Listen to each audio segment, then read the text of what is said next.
নারী পুরুষ নির্বিশেষে সবাইকে নিয়ে আমি রাস্তাতেই ছিলাম।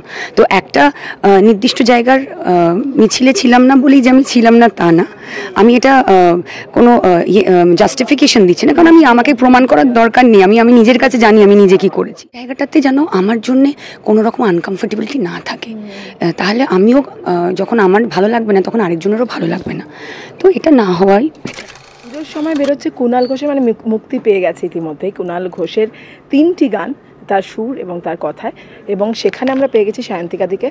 এখন পাওয়াই যায় না প্রায় ইভেন্টে, এতটাই সায়ন্তিকাদি নিজের কাজ নিয়ে ব্যস্ত থাকে। সায়ন্তিকাদি ফার্স্টেই বলে একটু তো প্রথমেই টেনশন হয়ে গেছে এআই দিয়ে ভিডিও, কিন্তু আমরাও তো মিস করি অভিনেত্রী সায়ন্তিকাকে, তো সেটা নিয়ে কিছু ভাবনা। আমি একটা কথা বলি, তুমি যে কথাটা বললে ওটাকে আমি কমপ্লিমেন্ট হিসেবেই নিলাম, কারণ দেখো যে দায়িত্ব নিচ্ছি বা দেওয়া হচ্ছে সেই দায়িত্বটা ঠিকমতো পালন করা উচিত আমার মনে হয়।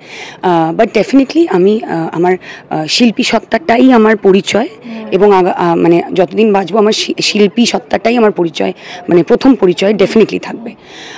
তো সেক্ষেত্রে অবশ্যই দেখো যে কোনো জিনিস যখন নতুন আমি শুরু করছি তখন সেই জিনিসটাতে বেশি সময় আমাদের সবাইকেই দিতে হয়, নাহলে আমি শিখতে পারবো না। তো সেই কারণে শিখে নিলে একটু স্টেডি হয়ে গেলে তারপরে আবার ব্যালেন্স করা যায় সব কিছু।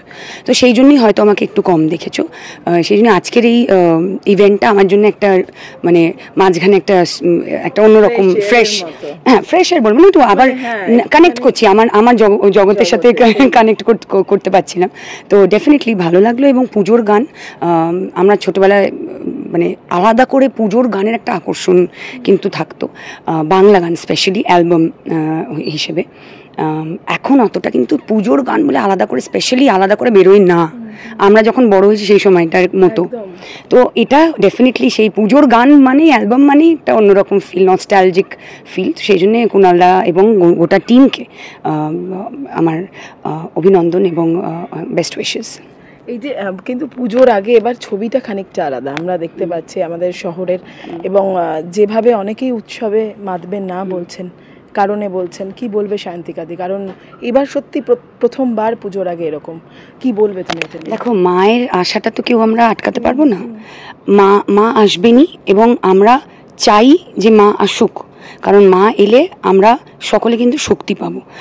আর এই দুর্গা পুজোটা কিন্তু শুধু উৎসব না, এটাতে একটা মানে একটা ইকোনমিক্যাল সার্কেল, যেটাতে অনেক মানুষের তার আগামী 6 মাসের সংসারটা কেমনভাবে চলবে, মানে ফেনা ভাত খেয়ে শুধু থাকবে নাকি তারা আর একটু ভালো মন্দ পছন্দের খাবারও খেতে পারবে, সেইটে কিন্তু ডিপেন্ড করে।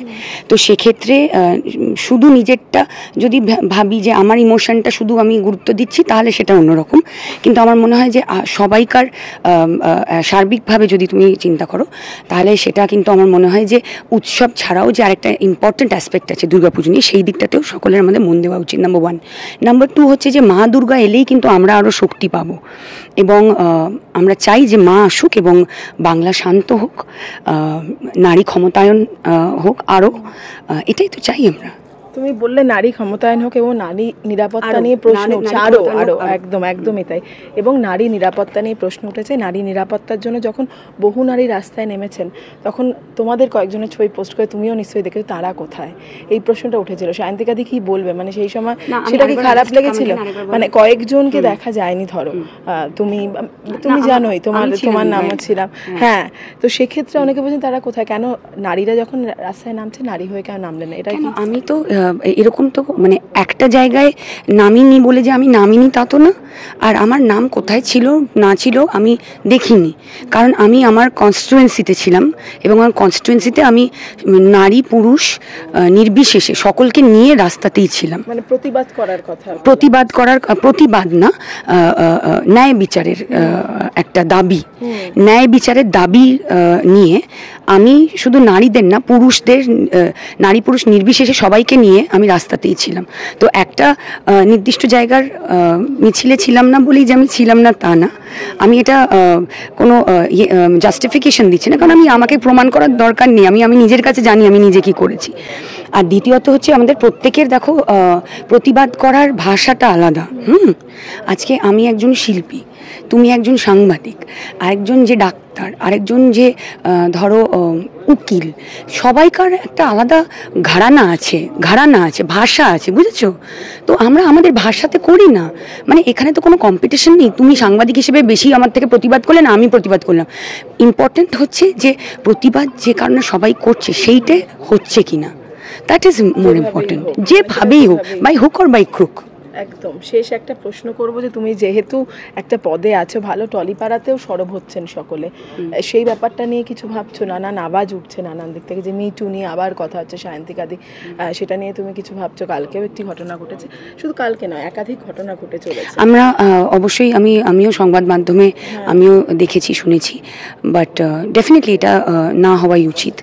কারণ আমাদের সবাইকার সম্মান, দেখো আমাদের নিজেদের রক্ষা করাটা যেরকম আমাদের রেসপন্সিবিলিটি, সেরকম ডেফিনেটলি আমরা যে জায়গাটাতে আমাদের কমফর্ট জোন বলি, আমি কেন তোমাকে এই কথা একটু আগে বললাম যে আমার আজকের এই প্রোগ্রামটাতে এসে মনে হলো নিজের জায়গায়, এটাতে একটা আমার কি বলবো ফিলিং অফ ওনারশিপ রয়েছে। হ্যাঁ, তো ওই জায়গাটাতে যেন আমার জন্যে কোনো রকম আনকমফর্টেবিলিটি না থাকে, তাহলে আমিও যখন আমার ভালো লাগবে না তখন আরেকজনেরও ভালো লাগবে না, তো এটা না হওয়াই বেটার।